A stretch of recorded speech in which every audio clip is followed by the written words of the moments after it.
Arun sir, ये जो सब कुछ चल रहा है हम देख रहे हैं कि अब तो 400 पार भी धूमिल हो गया वो सब।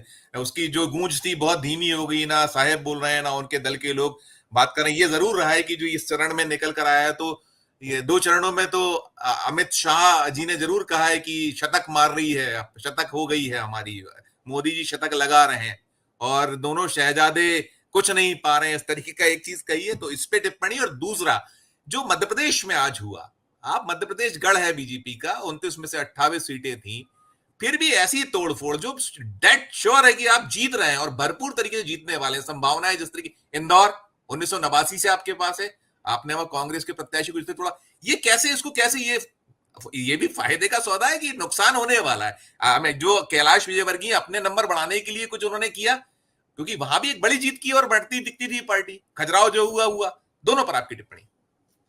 संजीव जी, जो आज इंदौर में हुआ, पहले उस पर बात करते हैं प्लीज। दरअसल असल बात यह है कि जो अभी साथियों ने कहा, मलिक साहब ने कहा, ठाकुर साहब ने कहा, मूल मुद्दा यह है कि पिट रहे हैं। मैं बिल्कुल देसी भाषा में बात करूं तो पिट रहे हैं, तो उसका जवाब कैसे दें? पहले वो शमशान से कब्रिस्तान होते हुए मंगलसूत्र पे आए और फिर सीधे मुसलमान पे आ गए। इसके मटन अलावा मछली भी उनके आया, पास मटन कोई मछली भी आया, मटन मछली भी इनके है। नहीं इन मुद्दों के अलावा उनके पास कुछ नहीं है, कोई बात नहीं कर सकते। आज एक बात समझ लीजिए आप कि देश का नागरिक, चाहे वो कम पढ़ा लिखा हो, वो ये समझ रहा है कि जमीनी हकीकत क्या है। आप और हम ना देखें, इंदौर में सबको मालूम है, मिसेस गांधी की हत्या के बाद जो चुनाव हुए थे उसके बाद कभी कांग्रेस नहीं जीती। वहां कांग्रेस का कैंडिडेट भी ऐसा है। देखिए, सबसे बुरी बात यह कि कांग्रेस अभी तक अब समझने को तैयार नहीं है कि उसे क्या करना है, कब करना है, कैसे करना है। उल्टा 2009 में भी चलता है। हुआ, 2009 में भी यही हुआ था। 2009 में राजकुमार पटेल वो बी फॉर्म नहीं जमा किया, तो उन्होंने सुषमा ये स्वराज को वॉकओवर मिल गया था। अपना डॉक्टर भागीरथ प्रसाद अब टिकट लेके कांग्रेस का बाद में बीजेपी की गोद में जा बैठे थे, और उन्होंने वहां लेकर टिकट बीजेपी से चुनाव जीत लिया था, कांग्रेस का टिकट चला गया था, वहां चुनाव हार गए थे। तो और उस दौर में जब 12 सीटें कांग्रेस ने 2009 में मध्य प्रदेश की जीती थी, जीती एक थी। सीट एक सीट जीती थी रीवा में बसपा ने, 13 सीटें, वो ये सीटें गंवा दी थी इस तरीके, जो आप लग रहा था कि ये भी जीत सकते हैं। तो ऐसे जब आप गच्चा खाते रहे, फिर गच्चा खा रहे हो। नहीं, सबसे बड़ी बात तो वही है कि कांग्रेस, तो उसकी बात बाद में करें, इनकी समस्या ये है कि अब इनके पास, अब ये पूरे देश में कल से प्रचार होगा कि कांग्रेस इतनी बुरी पार्टी है कि लोग चुनाव नहीं लड़ना चाहते, तो इनके पास कैंडिडेट नहीं है, दौड़ा दौड़ा के टिकट दे रहे हैं। ये कौन और कोई भाषण नहीं देगा, ये श्रीमुख से निकलेगा, बिल्कुल जो बिल्कुल। गंगोत्री से चलते हैं उनके मुख से निकलेगा, और वही ये बातें करेंगे। असल बात यह है कि 29 सीटों में 28 इनके पास थी। आपने, हमने देखा 28 की जो स्थिति है उसमें अब 2 बाहर हो गई, 2 कहें 3 कहें, आप 3 भी कह सकते हैं। दरअसल क्या, खजुराहो को इन्होंने बड़े आराम से निपटा दिया, टेक्निकल उस पर कर दिया, लेकिन मेरा ये मानना है कि वो सीट भी मिली भगत से गई है। अखिलेश यादव भले ही समाजवादी पार्टी के मुखिया हों, लेकिन राजनीतिक रूप से आज भी वो अपने बाप के पांव का धोबन नहीं है, उतनी परिपक्वता उनमें नहीं है, ये समझ लीजिए आप। वो भले ही आड़े टेढ़े बात करें, मैंने मुलायम सिंह को 87 से देखा है, जब वो पश्चिम उत्तर प्रदेश में पहली बार अपनी जगह बनाने आए थे, तब से हम लोग उनको देख रहे हैं, और उनकी राजनीति का इनहेरिट तो सब करते हैं, उत्तराधिकार में हिंदुस्तान का जो है आदमी अपने बेटे को देखता है, वरना शिवपाल और राम गोपाल देखते रह गए, अखिलेश आ गए। तो अखिलेश में आज भी वो क्षमताएं नहीं है। अगर अन्यथा एक सीट यहाँ लेने की बजाय अगर वो उत्तर प्रदेश की एक सीट ज्यादा ले लेते तो कांग्रेस को भी फायदा था और उनको भी फायदा था। लेकिन हुआ क्या कि एक कैंडिडेट दिया जो पूर्व विधायक हैं, पहले एक डॉक्टर को दिया, फिर 2 दिन में टिकट बदला, और हुआ ये कि कलेक्टर कह रहा है कि हमने बताया था कि नॉमिनेशन फॉर्म में टेक्निकल गलती है, लेकिन नहीं माना, और जो हुआ सो हो गया। और कितना, कौन लड़ रहा है वहां से? खजुराहो से लड़ रहे हैं भाजपा अध्यक्ष पीडी शर्मा, तो बम बम हो गए एकदम, बिल्कुल चारों तरफ से वो चलने लगा उनका। अब दूसरी सीट जो है वो इन्होंने जिस तरह से इसको खत्म किया है, इंदौर का खेल बहुत पहले लिखा जा चुका है। आप ये देखिए, प्रदेश कांग्रेस का अध्यक्ष इंदौर से आता है, ये आदमी उसका सबसे करीबी है। और एक अंदर की बात मैं आपको बता रहा हूं कि जब किसी भी कैंडिडेट के साथ जब नॉमिनेशन होता है तो डमी कैंडिडेट भी होता है, वो डमी कैंडिडेट नॉमिनेशन डमी के साथ साथ निर्दलीय भी कराता है। जो अक्षय बम के साथ जिन मोतीलाल पटेल का नॉमिनेशन डमी के तौर पे हुआ था, उन्होंने किसी भी स्थिति में निर्दलीय का नामांकन नहीं किया। उनका कहना है कि जो वकील, जो जीतू पटवारी का जो प्रदेश अध्यक्ष उनका लीगल एडवाइजर है, उसने कहा नहीं करना है। तो ये मुझे ऐसा लगता है कि स्क्रिप्टेड है। इंदौर जीत रहे थे, सबको मालूम है कि कोई उसका मतलब नहीं था, और ये दिखाने के लिए कि अब कल से भाषणों में होगा। अब ये तो रिकॉर्ड पर है कि 2009 में सुषमा स्वराज के सामने राजकुमार पटेल हटे, तो आज भी लोग बात करते हैं। खजुराहो की सीट से मीरा यादव गई, तो वो भी बात हो रही है।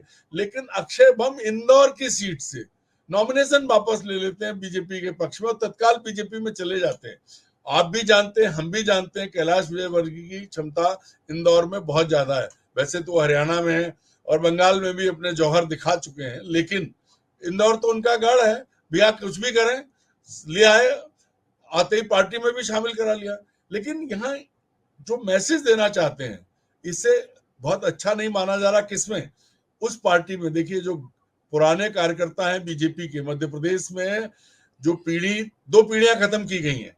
ठाकरे जी की पीढ़ी गई, अटल जी की पीढ़ी गई, और बाद में रघुनंदन शर्मा, उमाशंकर गुप्ता, जयंत मलैया, ये इन सबकी पीढ़ी को भी वो दिख रहा है ना, वो दिख रहा है। देखिए, जो अगर रैली में वोट कम पड़ रहे हैं, 9 बार के विधायक जो मुख्यमंत्री पद की दावेदारी स्वयं पेश कर रहे थे, गोपाल भार्गव, उनके यहाँ वोट का परसेंट कम हुआ है, जयंत मलैया के कम हुआ है, खुद प्रहलाद पटेल के यहाँ कम हो गया, राकेश सिंह के यहाँ कम हो गया, जो प्रदेश अध्यक्ष थे, 3 बार जबलपुर जीते थे। तो ये द्योतक है।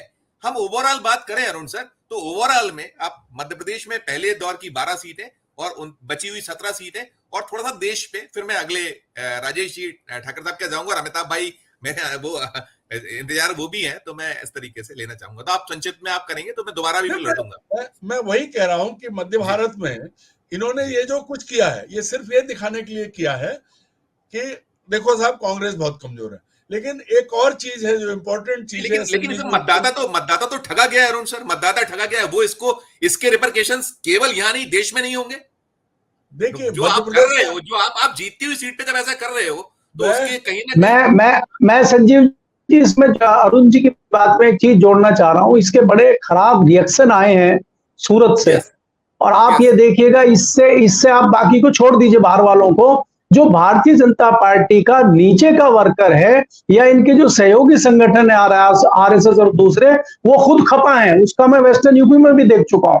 और मेरी अभी, मैं इसलिए बीच में डिस्टर्ब इसलिए कर रहा हूं कि मेरी सूरत के एक बहुत बड़े अधिकारी से बात हुई, मेरे खास मित्र है। मैंने उनसे पूछा, मैंने कहा यार ये मामले की सच्चाई क्या? उन्होंने तह तक जाके मेरे को दुनिया भर की चीजें बताई। जी, मैं वही कह रहा हूं कि कल जब मैं शिवराज सिंह के इलाके में था, वहां का भी मतदाता, भाई विदिशा तो कभी भी नहीं रही। तो ये जो आम आदमी, वो सीट भी 89 से उन्हीं के पास, 89 से उनके पास है। आम मतदाता संजीव जी, आम आदमी मानता है कि यार ये कुछ भी करेंगे, नरेंद्र मोदी कुछ भी बोल सकते हैं, बीजेपी कुछ भी कह सकती है। लेकिन एक चीज याद करिए आप, पिछले चुनाव में तीनों राज्यों में सारे सर्वे ये कह रहे थे कि कांग्रेस जीत रही है, राजस्थान, मध्य प्रदेश, छत्तीसगढ़। लेकिन अमित शाह ने कहा था हम 163 सीटें जीतेंगे। ये आंकड़ा कहां से आया? और उसके बाद वो जीत गए। जो लोग कह रहे हैं उनके वोट कहां गए? तो भाई, हमें ये नहीं भूलना चाहिए कि ईवीएम भी है, और जिसका कंट्रोल किसके पास है। देखिए, सुप्रीम कोर्ट ने पिटीशन खारिज कर दी। सुप्रीम कोर्ट कुछ भी कर सकता है। मैं पिछले 14 साल 15 साल से ईवीएम वाली स्टोरी को फॉलो करता रहा हूं, और मैंने पिटीशन जो बाद में सुप्रीम कोर्ट में सुब्रमण्यम स्वामी ले गए, जीवीएल नरसिंह राव ने जो किताब लिखी थी, उस सबको नजदीक से देखा। आज भी, अभी भी मैं कहता हूं कि जो आंकड़ा दिया जा रहा है वो सिर्फ और सिर्फ ईवीएम के आधार पर दिया जा रहा है। अन्यथा अगर तीसरे पक्ष की निगरानी में आज भारत का वोट करा लिया जाए, चुनाव करा लिया जाए, तो नतीजे तो ऐसे होंगे जिनकी आप और हम कल्पना नहीं कर सकते। मध्य प्रदेश में भी 29 पे थे, 28 पे थे। आज भी मैं कह रहा हूं कि कम से कम 8 सीटें, अगर गड़बड़ नहीं हुई तो कम से कम 8 सीटें, ये वो सीटें हैं जिन पे कांग्रेस नहीं, वो लोग लड़ रहे हैं जिनके पास पंजे का निशान है। सबसे बड़ी बात वही है।